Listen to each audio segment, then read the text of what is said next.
Horrific things happen in the world we live in. We would like to believe only evil people carry out atrocities. But tyrannies are created by ordinary people, like you and me. I'd never been to the former Yugoslavia before in my life. So what actually struck me about the country was how beautiful it was, how nice people were, and yet how ghastly they could behave. Psychology can help us understand how such ghastly behaviour can occur. You're going to see famous psychological experiments and a few new ones. Our guinea pigs are ordinary British people. You'll see how willing we are to obey. I was wondering if it would be possible to have your seat. Yeah, is that okay? Yeah? Thanks a lot. And how readily we play the bad Samaritan. We would even electrocute a stranger. 315 volts, the answer is ink. Prisoner 819 did a bad thing. Seemingly simple responses add up to a recipe for tyranny. This started as a student role play. Well, now you boys got to come to some kind of decision here. Initially, I had created an interesting social psychological experiment. But within 5 days, what I had created was an evil, tyrannical regime.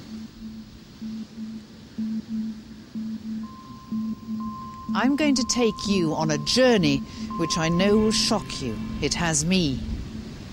We're going to see how each and every one of us is capable of doing terrible things to other people, even when we're sure we couldn't. And in the right, or should I say the wrong circumstances, we can create our very own tyranny anywhere. And it's possible in 5 easy steps.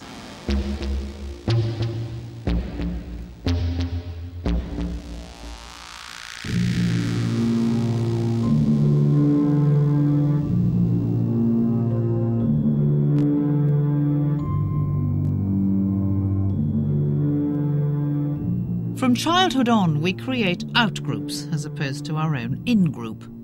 We class certain others as underdogs. This can result in prejudice. And this is our step 1.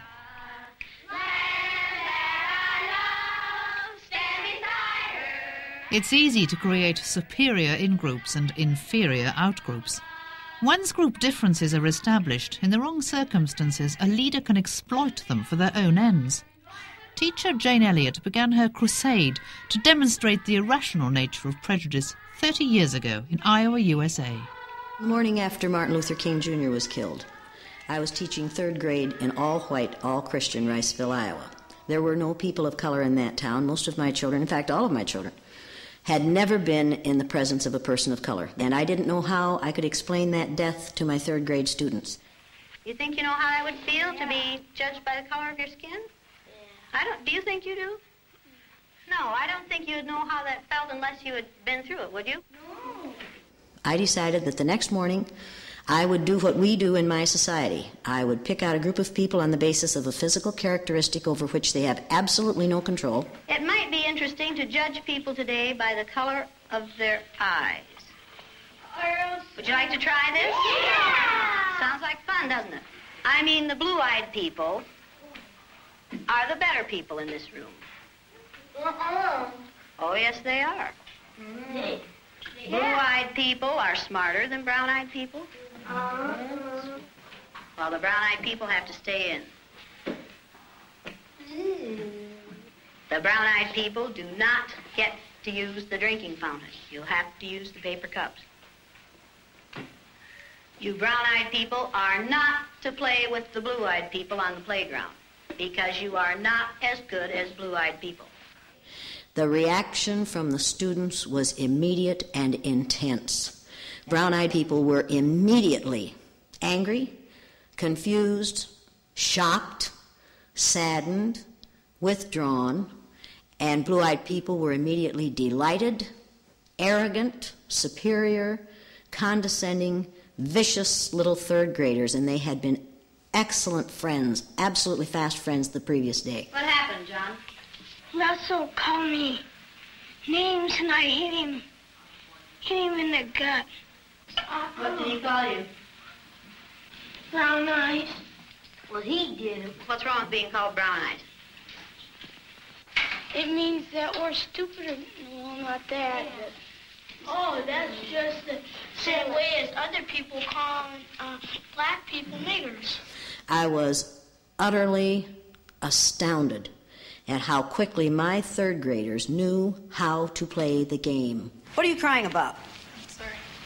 What are you crying about? My feelings were hurt.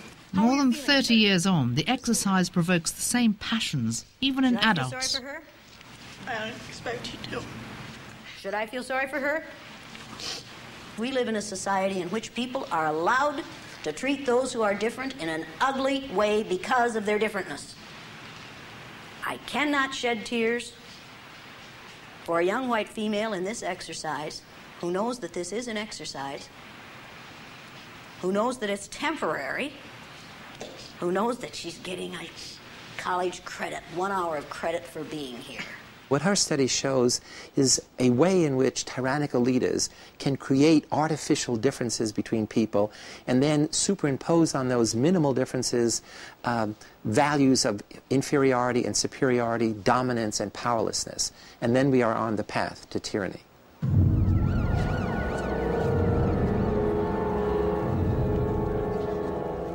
In spring 1999, one man waged war on his own personal outgroups.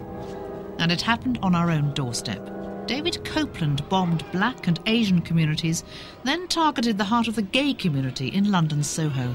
There was a bang and there's smoke and there's people just crawling out. The people that are crawling out, they're getting helped, you know, because they can't walk. It's loud, you can hear it a mile away. Just that boom.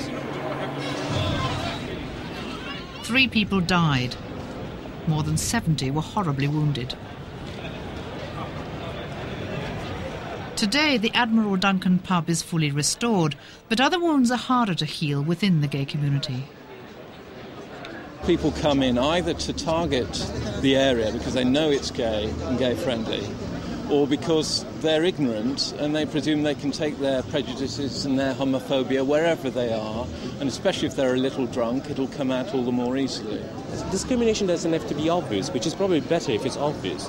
It can be hidden, that's the worst part. It can be little things of everyday life that pile up, and then you know that you have to behave a certain way. The experience of the Soho bomb illustrates another level at which this ordinary group categorization can escalate to. It goes beyond simply saying our group is heterosexual, they're homosexuals, we think our way of life is better than their way of life, to saying that we reject what that group stands for. We reject their very identity. It's a threat to our way of life, and we want to eliminate them. Prejudice is completely irrational. It's in its nature that it's irrational. We do still have whole groups of people who are excluded and who can be regarded as out groups.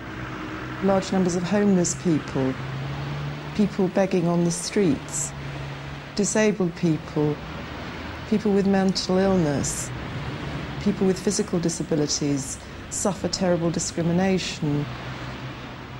And if in your mind you decide that certain groups of people are excluded from the dignity and respect and humanity that everybody else enjoys, then you don't afford them the same rights as other people.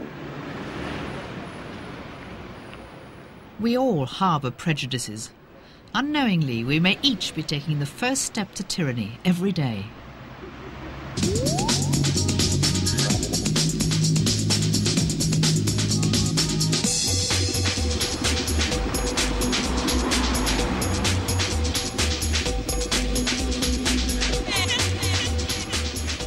From early childhood, we learn to obey, to do the right thing.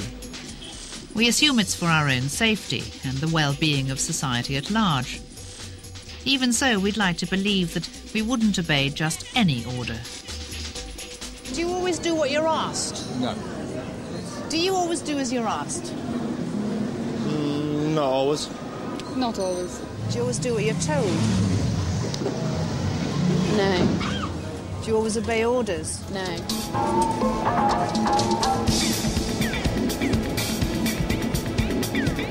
A famous psychologist of the 1960s, Stanley Milgram, conducted a simple yet revealing experiment which demonstrates how wrong these people are. We often do obey with little questioning.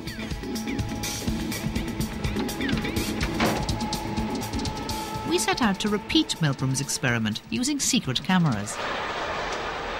Hi there, sir. Hi, how are you doing? I was wondering if it would be possible to have your seat. Why?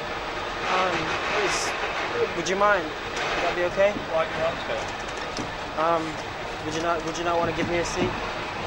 You need it, yeah. Have you got bad legs? No, not really.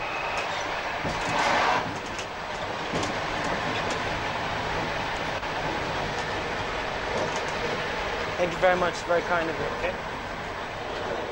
Just wondering if I could possibly have your seat, if that's okay. Have my seat? Yeah, is that okay? Why do you want mine when there's all the others? Just really wondering if you'd give me your seat. Did you not want to know? I don't mind. If you need my seat, I shall sit. Thanks, that's very kind of you. Great.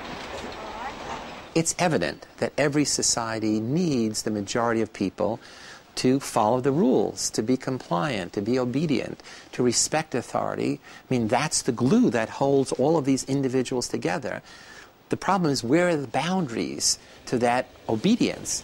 Hi, how are you doing? I was just wondering if it would be possible to have your seat. Yeah, is that okay? Yeah? Thanks a lot. Out of the 30 people we approached, an astonishing 50% gave up their seats, despite challenging the oddness of the request. We then added an authority figure into the mix. Hi there, how are you doing?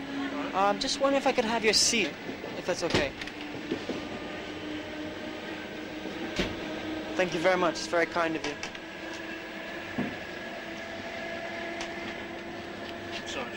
Okay, great. Thank you. When you added an authority element, when there was a person in a uniform, that obedience, that clicking, that click-whir automatic responding went up to 100%. Every person that was asked complied. Is it possible to have your seat? Yeah, no problem. Yeah? Great, thank you. Half of us have a tendency to act without thinking. And that's where we begin to have tyrannical danger, that when people can be made to act on these impulses, on these conditioned habits, without stopping to say, well, why? Why should I do this?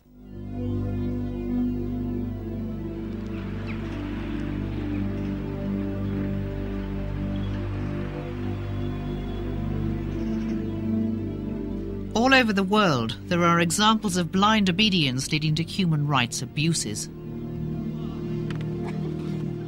One took place on the football pitches of Kosovo. Before the continuing breakup of Yugoslavia began, Albanians and Serbs played in the same teams. In spring 1991, as the players trained at Pristina FC, the Manchester United of Kosovo, Serb troops moved in and forced any Albanians to leave the team. Overnight, Pristina Football Club was ethnically cleansed.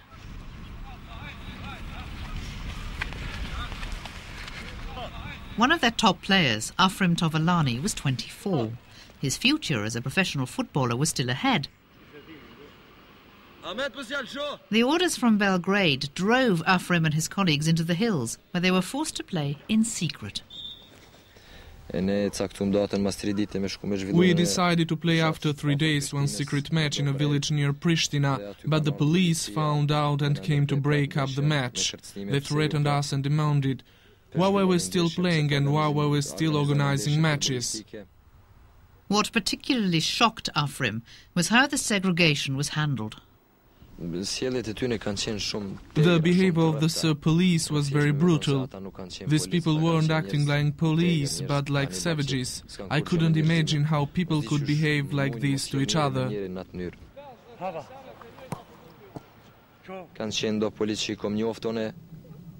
There were policemen from Pristina that I knew, and I asked them, "Why are you acting in this manner? You know that I'm a citizen of Pristina. You've known me for a long time, and you know that I'm not a terrorist, but a citizen of Pristina, of Kosovo." They said, "We are just obeying orders. This is something we need to do. It's an order from above and we can't disobey, because if we do, we'll lose our jobs." It was an order they were forced to do. Now 33, Afrem owns a pizza restaurant. He's back playing with Pristina FC and coaches the junior squad. He's lost the best 8 years of his career. It matters that those people weren't selected for the football team, because although it may seem trivial in itself, it's actually the thin end of a large wedge, because it can start off with something like that and it can end up with them being excluded from their jobs, driven out of their homes, not accepted as having the same rights as everyone else. Over the course of human history, there have been more crimes committed in the name of obedience than in the name of disobedience.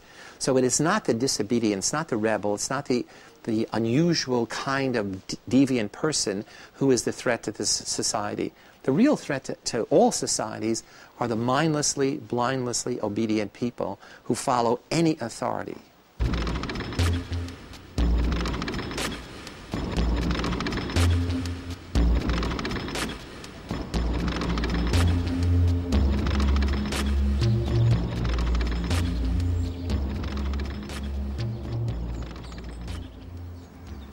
We've got a dominant group and a tendency to obey authority. What happens when the leader asks us to do something against our better judgment? When we're caught up in the wrong circumstances, you'd be amazed at what harm we'll do to others, even if we think we couldn't. If someone asked me to harm someone, there is no way I would do it. No, I wouldn't. No way. No, I don't think I would harm someone. I can't think why somebody would. Do you think you could ever harm another human being? No, I couldn't possibly do that, No, definitely not. They're wrong. Our step 3 on the road to tyranny looks at how readily most of us will obey an authority who commands actions against our conscience. An extraordinary experiment in 1961 at Yale University did exactly that. Incorrect. You'll now get a shock of 75 volts. Soft hair. He kind of did some yelling in there. Psychologist Stanley Milgram created a situation in which people were asked to act with increasing severity against another individual. In other words, do harm. Just how far can you go in this thing? The question is, would American citizens, ordinary Americans, do that if an authority figure dressed in a white lab coat put you in a situation where you had the power to literally electrocute a very nice stranger? Would you do it? To this day, the results are shocking. Peter, you may look on if you'd like while we get set up in here. Would you roll up your right sleeve? Here's the setup. The volunteers were told they were to be helping science look at ways to improve memory. The teacher will read a list of word pairs to you like these. Blue girl, nice day, fat neck, and so forth. You are to try to remember each pair. For the next time, using a word game, one person would play teacher, the other the learner. Now what I'm going to do is strap down your arms to avoid any excessive movement on your part during the experiment. The teacher would punish the learner when he got an answer wrong to see if this encouraged learning. And the punishment? An electric shock. And this electrode paste is to provide a good contact to avoid any blister or burn. This machine generates electric shocks, and when you press one of the switches all the way down, the learner gets a shock. Milgram chose 15-volt increments because each increase seemed so minimal. In this middle position after you released it to show you which switches you've used on the board. Axe, needle, stick, blade.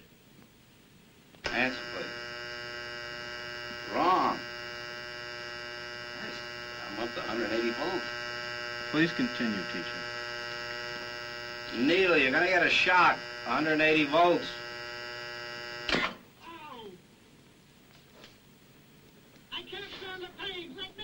Can't stand it. I'm not going to kill that man there. I mean, who's going to take the responsibility if anything happens to that gentleman? I'm responsible for anything that happens here. Continue, please. If the leader says, look, I'll be responsible, then we are relieved that we are not going to be blamed. A lot of what we don't do is because of the fear of being blamed for a negative outcome. Go on, please. You accept all the responsibility? The responsibility is mine, correct. Please go on. Gold, dollar, necklace, moon, paint. Answer, please. Are you all right? 405 volts. The answer is moon. Also becomes awkward to challenge authority. And it's easier to blindly close your eyes and keep pressing the button and not listen to the shouts of the victim, feel the pain of the victim. Let me out of here. Let me out of here. My heart's bothering me. Let Excellent. me out, I tell you. Let me out. Let me out of here. You have no right to hold me here. Let me out. Let me out. Let me out. Excellent. Fast. Let me out. Let me out. Bird, car, train, plane.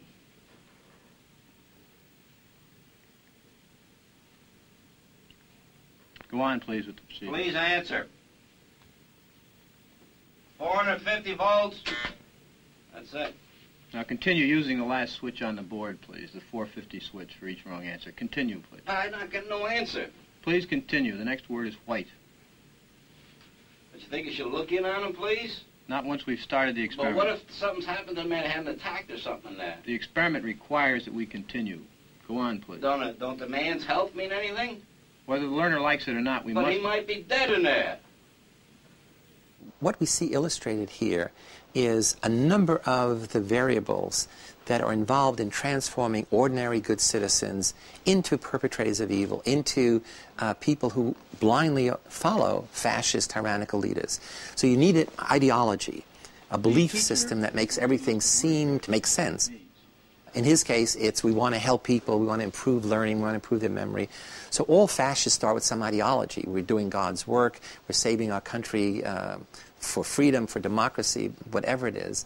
So that's a critical first step. And then what you see is you assign people roles, so people have some meaningful role within that structure. You have an authority who supervises those roles. The act that you're going to get them to do, which is ultimately evil, you start with very small steps. It's only a minor step. In his study, it's a 15-volt shock, which you can't even feel. And then you increase in incremental, small increments, this level of aggression, this level of hostility. Down the learning shock. When you release it, the shock stops. Milgram repeated the experiment 17 times. Anyone he asked said they would not electrocute a stranger. In fact, of his 900 volunteers, 2/3 went up to 450 volts. That's nearly twice the voltage in our main supply. At the end, Milgram reveals it's all a setup. The learner is an actor. God bless you, boy. You have me shaking in here. Nice to see you. Same Feel here. better now? I sure as heck do. That's good. I thought you just about had it in there. That's good. Propaganda, such as these anti-Semitic posters, portray the out-group as beasts. It makes it easier to do them harm if they're seen as less than human. In another version of Milgram's experiment, this was put to the test. The learners were described as animals. In every case, the teachers were willing to use higher voltages far more readily.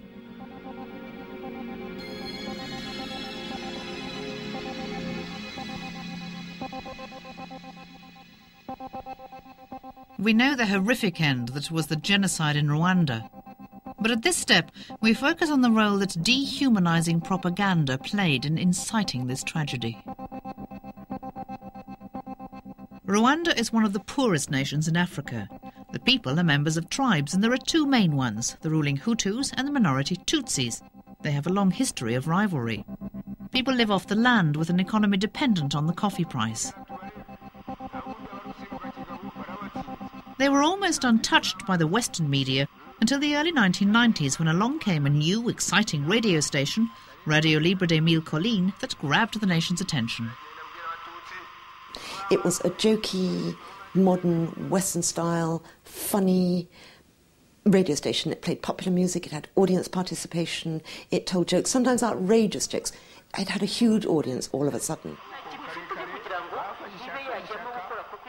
The Hutus saw the radio, which was run by government cronies, as a powerful tool to broadcast widely and quickly an anti-Tutsi message. What the government needed to do was to try to incite the people about the danger that was facing them as an excuse for them to slaughter their perceived enemies. This very trendy radio station began to convey messages of absolute horror. Cannibals, they eat men, these Tutsi. They will tear out your stomach, your liver and your heart. You know, they will eat your children.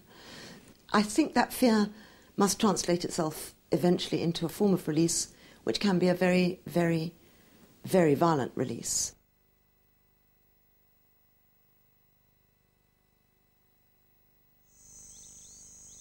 Having incited violence, the radio station then broadcast details of where the enemy Tutsis could be found. One massacre happened in Nyaraboye, in the village's little Catholic church. In April 1994, 1,000 local Tutsis fled here for sanctuary. A mob of Hutus surrounded the church, their passions raised by their military leaders and a flow of dehumanizing language from the radio.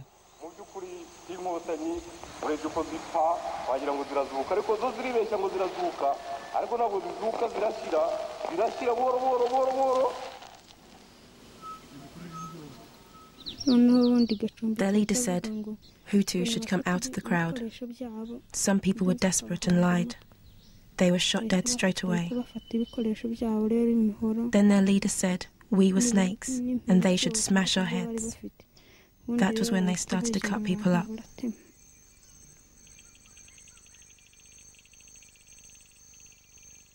The killers herded their victims into the church. Children were a priority target. When you kill rats, you don't spare the babies, their leaders said.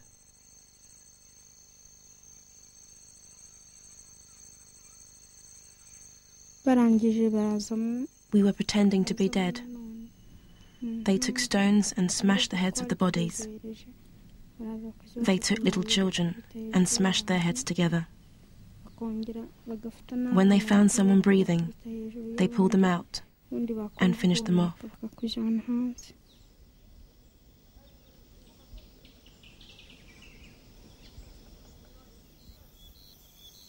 The soldiers left Valentina for dead.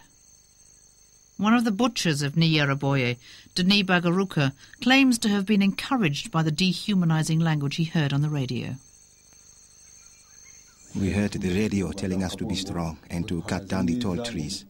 Our local leader explained these trees were the Tutsis.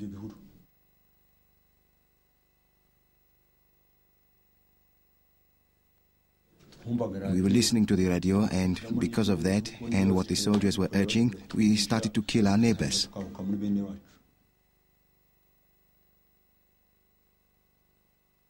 What happened in Rwanda was clearly the end point of any tyrannical regime.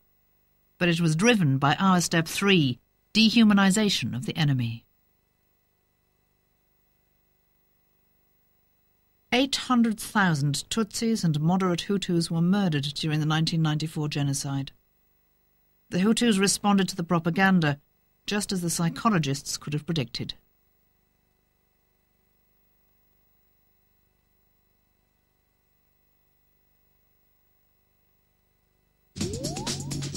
People shouldn't have kids which are crippled. It's horrible for the child. It's nasty. You're consigning a child to a life of horrible disablement and misery. I think it's unfair to bring people into the world who are going to be malformed or have a miserable life. How can you say that? But no, come on, say it like it is. You're a eugenicist. You want these people exterminated. Free speech is the cornerstone of any civilized society. This is Speaker's Corner in London, and it's a powerful symbol of the freedoms enjoyed in Britain. For more than 150 years, people have flocked here on Sundays to give vent to their opinions. Making racist comments is illegal, otherwise anything goes. If you try to censor free speech, then human rights can be abused. If there aren't any voices to challenge a particular viewpoint, then obviously it's going to have more authority, more influence, more impact than in a community where all kinds of different ideas are being freely exchanged all the time and challenged. The new stereo, the new pop, whatever. Is that healthy? We put our right to free speech to the test. Actor Anthony Gabriel wore a secret microphone. We filmed the reactions of the crowd.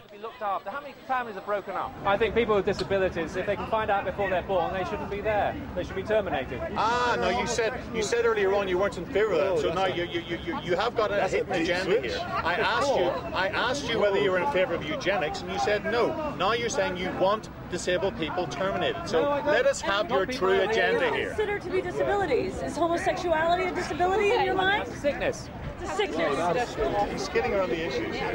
I think if somebody's going to be born into the world, you can find out before they're born into the world that they're going to have a terrible, terrible life of hardship and misery. But what if why give that person that life? What if they let's look through history. Look through history. Look at creative people who have had horrible lives. Horrible things happen to them, but they've written books, or they've written theatre, or they've written things which have inspired other people. Who? Stephen Hawking. What about Bach? Hawking's a good example. Absolutely, I agree with you. Right, but somebody else would come along with great ideas. But you would have them killed. I would have them before they were born. Right. So would you terminate people with mental illnesses? I think if it's something which is hereditary, I think it'd be very worth doing. If there's madness in the family, then you would also be terminated yourself. I didn't agree with his views or his statements, and I felt that somebody needed to say something. The rest of the crowd was quite placid and not saying much. I think the worst thing that could happen is someone comes to Speaker's Corner, says things and is unchallenged, especially if they're not very well thought through or they're just downright offensive. All I'm here is presenting my opinion. Whether people agree with me or not is not the point. Whether they hear me is the point. Obviously things haven't worked in the past. No matter how outrageous our actors' comments, people fell into one of two groups. They either just listened or shouted back.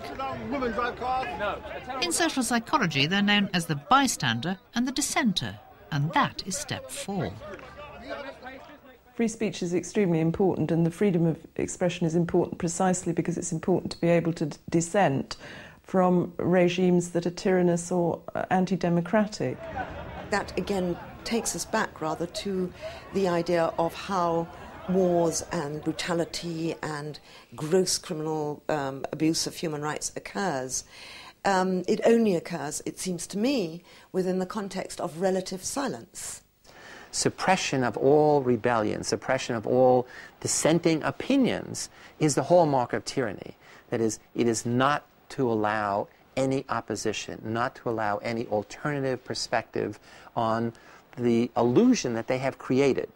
Typically an illusion that they will give you security, that they will give people a better way of life, when in fact what they are doing is taking away people's freedom and people's liberty.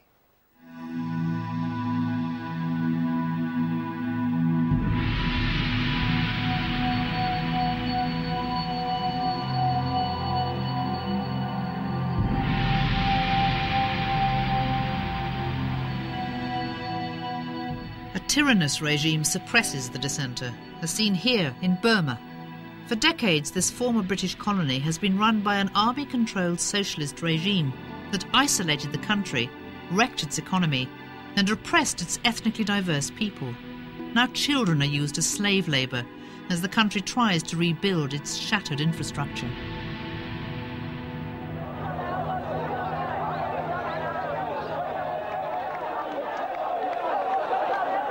In 1988, a massive and peaceful people power movement demanded an end to dictatorship.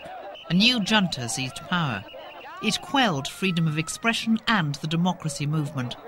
Crowds of peaceful protesters were machine-gunned by troops. Thousands died. Others were imprisoned and tortured. One was Ko Aung. In Burma, almost political prisoners are that they put in solitary confinement.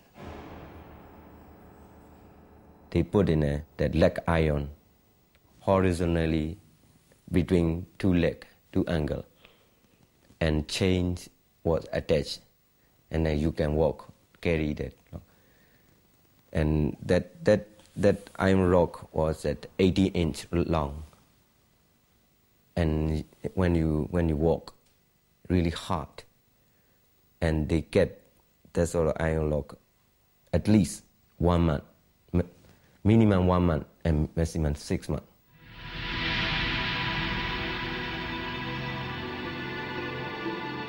Human rights groups want the military regime to be tried for genocide and crimes against humanity. Nothing has happened.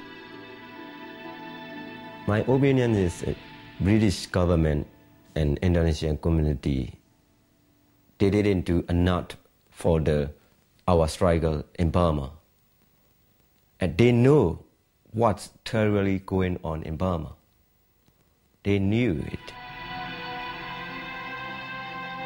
One young Englishman did do something. James Maudsley chose to become a dissenter. He deliberately got himself arrested, handing out pro-democracy leaflets. His aim was to draw attention to the genocide of the Karen minority in Burma. The day before he left, he was best man at his twin brother Jeremy's wedding. We knew that was his intention, to get put into prison, because he wanted to confront the military face on, and the only way of doing it was to end up, in his own words, to reside at their pleasure. Like Ko Aung, James was also tortured by the regime. If anyone stands up to them, then that is a challenge to their power and their authority. James was a white Westerner who stood up to their authority. He needed to be stamped on. Random beatings, white light on 24 hours a day, white noise, radio noise being played outside his cell 24 hours a day. Essentially all the techniques to break somebody's spirit and break someone's morale. Friends in Thailand sent him fresh fruit, and it was left out of his reach, but visible, rotting, until they gave it to him. Stupid little games which prison guards play, largely, and sometimes more serious.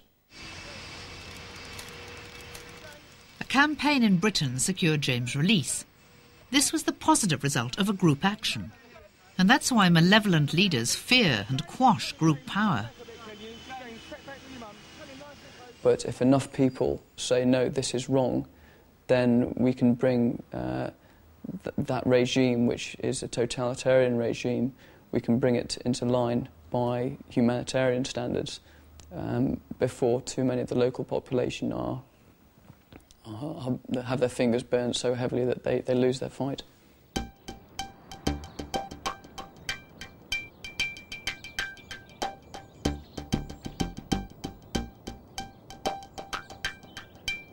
Every day the papers are full of horrors around the globe.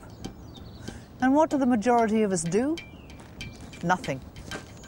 Yet being a bystander is one of the most essential ingredients of maintaining a tyranny. We're at Lancaster University to look at this very issue. Psychologist Dr. Mark Levine is getting to the heart of why we do or don't help others. If you ask people whether they'd help, nearly everybody says, of course I would, because we don't want to be seen as not caring for other people. But actually all the research says that by and large people don't help. They turn away. If there's any reason for not looking, they won't look. Mark Levine has chosen football to look at this problem. In Britain, football represents one of the most powerful ways in which people divide themselves into us and them. The team strips mark their differences.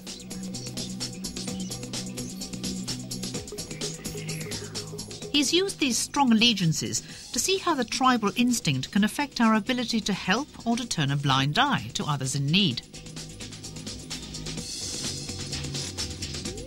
We wanted to show that it's when people feel that they have some kind of relationship to a stranger that they'd be more likely to help them. And football is a really good domain for doing this kind of thing because football fans feel powerful bonds to other football fans. The contest. James well out. Cole, oh dear, oh, we can do without that. A little bit of trouble. Dr. Levine chose one of the most intense rivalries, that between Manchester United and Liverpool. It's explosive, both on and off the pitch. The crowd have been warm in their rivalry and no more.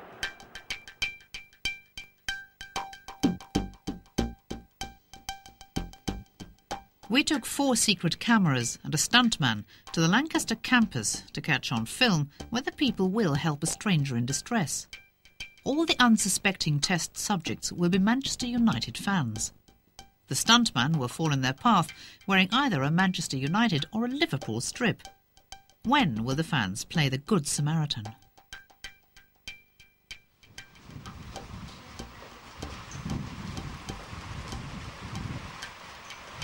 First, our stuntman is in a Manchester United shirt, as the Manchester United supporter approaches.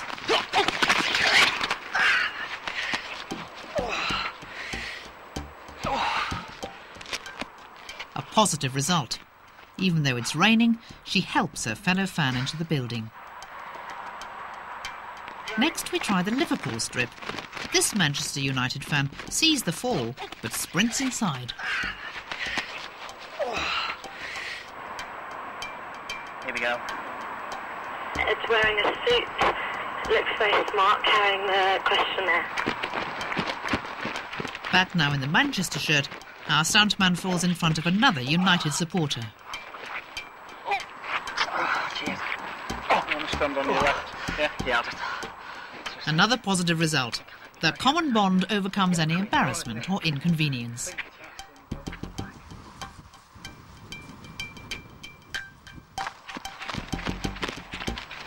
Back to the rival teams again. The Liverpool shirt goes back on. This Manchester United supporter hardly stops long enough to see if he's okay before disappearing into the building. So what did you do? I asked if he was okay. I didn't walk over, I asked if he was okay. And one of the first things you noticed was he was wearing a Liverpool shirt? Yeah. I think it was the red colour more than anything that draws me, and then I saw the letter. I thought, ooh. Should have left him. Our stuntman fell in front of 12 Manchester United fans. He was helped to his feet every time he wore a United shirt. He was left to help himself every time he wore a Liverpool shirt. Dr. Mark Levine's ongoing research into the issue of bystander behaviour backs up the results of our small study. On the one hand, the positive thing about this research is it demonstrates that when we feel ties to other people, then we're more likely to help them. The negative side of the research potentially suggests that when we see people as out-group members, as others, then we're less likely to go and help them than we might normally be. People have tremendous anxiety over their decisions to intervene and also not to intervene. Nobody easily turns away. Being a bystander doesn't mean doing nothing. If you don't intervene, that's an active decision not to get involved. And it's when people don't get involved, when they see any kind of injustice, that that injustice is allowed to continue.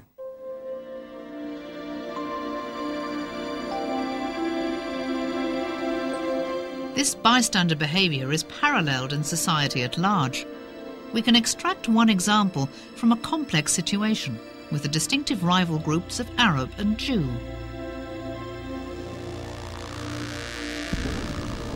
In Israel, the Palestinians often live in appalling conditions, not far from impressive housing developments built by Jewish settlers. As the gulf between the two groups widens with restricted human rights for Palestinians, there's ongoing violence. The Palestinians throw stones and sometimes open fire. The Israelis retaliate with live rounds and rockets and the force of law. Until September 1999, Israel effectively legalized torture under the term moderate physical pressure. This enabled the secret police, the Shin Bet, to brutalize suspected Palestinian terrorists using shackling, shaking and isolation.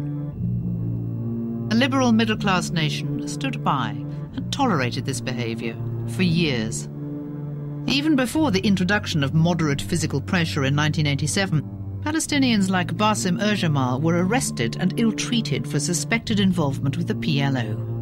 I was a student at the Beirut Arab University in Lebanon, and of those days that when the PLO was mainly based in Lebanon, the Israelis used to assume that each or any Palestinian who was studying there, who was passing through there, or whatever, he must be good in touch in a way or another with the PLO. So anyone was a suspect. What were you studying? I was studying English literature. And how far were you into your course? Well, in the first year. in your first I year? was 18 years old, but it's 18 and a half, something. And did you have any connection with the PLO? Those days, yes, I did. The Israeli army's use of moderate physical pressure has led to the jailing and torture of some 10,000 Palestinians over the last decade. They have their day in court, but with only the veneer of a fair trial. There is a lawyer, there is a defense, there is a judge, and somebody translating to you what's going on because you don't know Hebrew.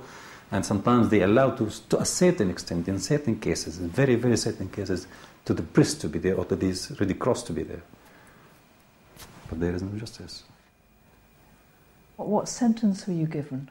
I was given 2 lives, and life, according to Israeli laws of those days, and still I think today, it's 99 years for each life, and 10 years.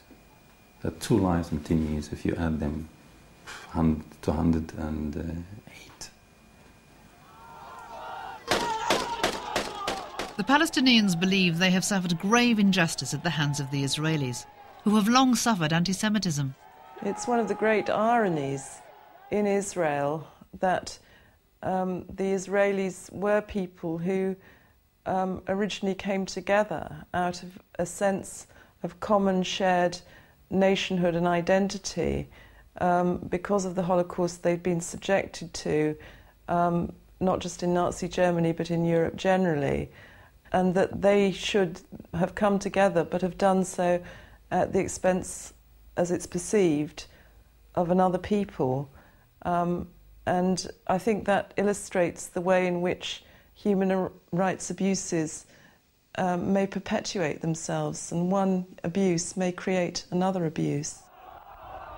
The recent escalation of violence in Israel, in which even teenage boys are becoming martyrs, has many causes.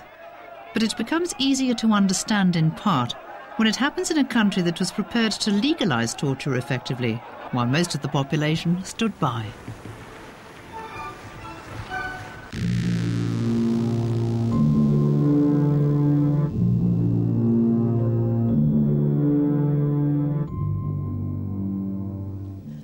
At this stage, you're probably thinking that you'd never be capable of inflicting human rights abuses on another human being.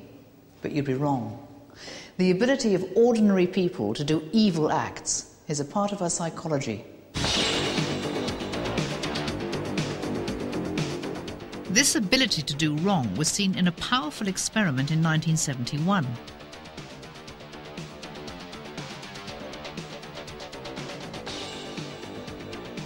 "24 ordinary 19-year-old student volunteers were arrested and imprisoned in the basement of Stanford University by Professor Philip Zimbardo. This is our Stanford prison. We replace office doors with these prison cell bars in each of 3 office rooms. Over here is solitary confinement, the hole, a tiny little closet where boys were put in, sometimes naked, sometimes in shorts, and either sat or stood up, sometimes for hours on end, for infringements of the rules. Over here is where they ate, on a small table, so they could be under the surveillance of the guards, and other inmates could be watching while students in the privileged cell ate and when they didn't. Simply by the roles they were asked to play, either prisoner or guard, Professor Zimbardo discovered that he could create his very own tyranny, and it took just 5 days. On day 1, these groups had everything in common. They were identical. It was just by a flip of the coin that they were guards or prisoners. Within a matter of a few days, there was nothing similar about them. And what you saw was the emergence of 2 classes of people, the all-powerful and the totally powerless. Prisoner 819 did a bad thing. Prisoner 819 did a bad The brutality of the superior over the inferior group soon took hold. Remember, this was meant to be role play. What we're seeing is the final step on the road to tyranny. You can give me the blankets and sleep on the bare mattress, or you can keep your blankets and 416 will stay in another day. Now what will it be? What we saw was a gradual escalation of aggression, of hostility of the guards against the prisoner, which built each day over the successive days. Not only was it physical aggression, hitting the prisoners, there was verbal aggression, abusing them. They began to use the prisoners as their plaything, as their toys, having them engage in activities which were of a sexual nature. You be the bride of Frankenstein, and you be Frankenstein. I want you to walk over here like Frankenstein and say that you love 2093. That's how Frankenstein walks. Walk like Frankenstein. We ask you to walk like you. I love you, 293. Get up close. Get up close. I love you, 293. I love you, 293. You smile, 293. You get down here and do 10 push-ups. 2, 3, 4. Even I, an experienced experimenter, a liberal person, got caught up in this crucible of human nature, not as a prison psychologist, not as an experimenter, but as a prison superintendent. And so these bizarre things began to seem normal. Smoking is a privilege.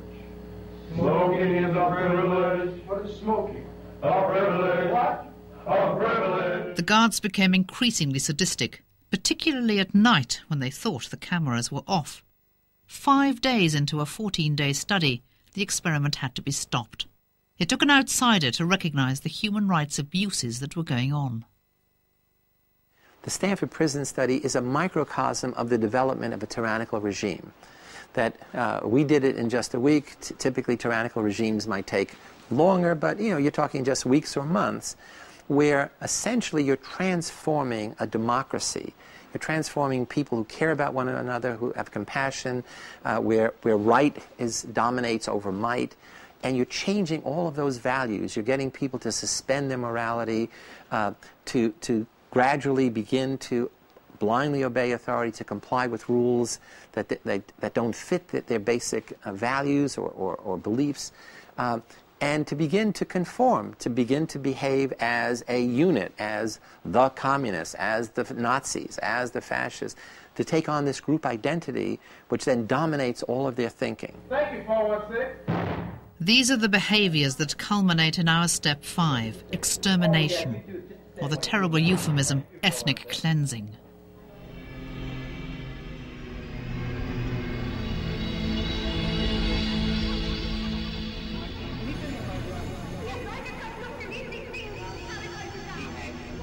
What happened in the Stanford prison experiment brings to mind the stories from Rwanda, Burma, and the Omaska concentration camp in Bosnia. There, pupils and teachers from the same school became either torturer or victim. The whole thing was so personal because these crimes against us were committed by our neighbours, former schoolmates, former teachers, former doctors. At the beginning, actually they didn't dare look into our eyes because, well, not all of them, some of them felt ashamed, I feel, because of the whole situation. But it's very interesting, once they started actually carrying out executions, not only that they became so violent, they became so thirsty for our blood that it's something I still can't understand, this transformation that can happen in such a short space of time. How is it possible that your community, people that you know so well, people that you think knew you so well, could turn on you, and kill you for no reason whatsoever? Former Yugoslavia was torn apart by Serb aggression. Serbia attacked Croatia. The Croats and the Serbs turned on the Bosnian Muslims. The nation was at war with itself. Whole towns disappeared overnight, like the thriving Muslim village of Ahmici. As I drove through Ahmici, I noticed that it must have looked like any normal village. There were plants in windows. There were curtains at those windows. There were cars parked outside drives. There were kennels. There were television dishes pointed at the sky. It must have been normal, except it wasn't. Instead, the houses were gutted, the windows were broken. There was not one sound. It was eerie. The mosque had lost its minaret. The minaret had been toppled by explosives, but it pointed at the sky at a crazy angle, rather like a rocket. So I had the impression of a community that was like the United Kingdom at one time, totally dislocated by an event that had recently happened there. And of course the horror of it hadn't even started.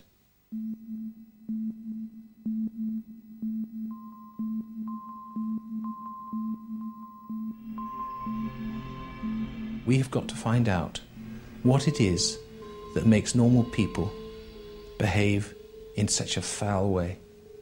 People ask me, is it possible that something like that could happen here in Britain?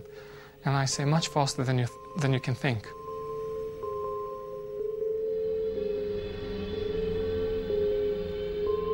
A 250,000 people died. Those who survived, albeit with the scars of war, struggled to rebuild their lives. Some who believed they were lucky sought refuge here in Britain. How have we responded? Elements of the press quickly turned them into a new out-group, just like the brown eyes in Jane Elliott's Exercise. How ironic that they find themselves back on our step 1 on the road to tyranny.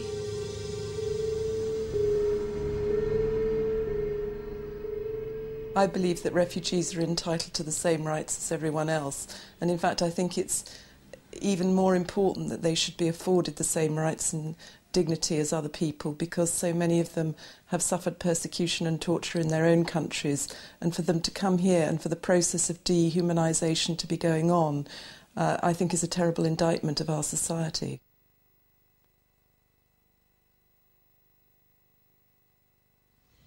It's been a terrifying journey. But the human behaviour that allows us to commit such atrocities is the very same behaviour that can lead to supreme personal sacrifice. And the power of the group can be used for good as well as bad.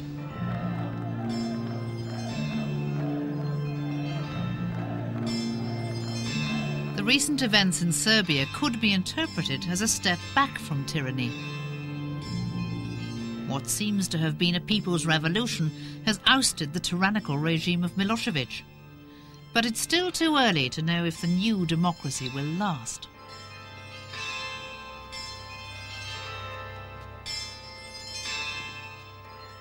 I believe the people in the Balkans are just like us.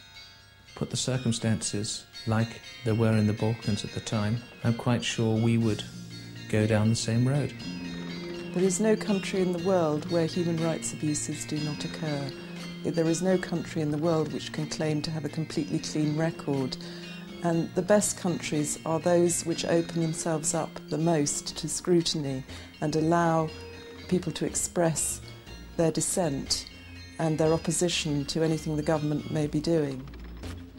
For me, the bottom line message is that we could be led to do evil deeds. And what that means is to become sensitive to the conditions under which ordinary people can do these evil deeds, what we have been demonstrating throughout this program, and to take a position of resisting tyranny at the very first signs of its existence.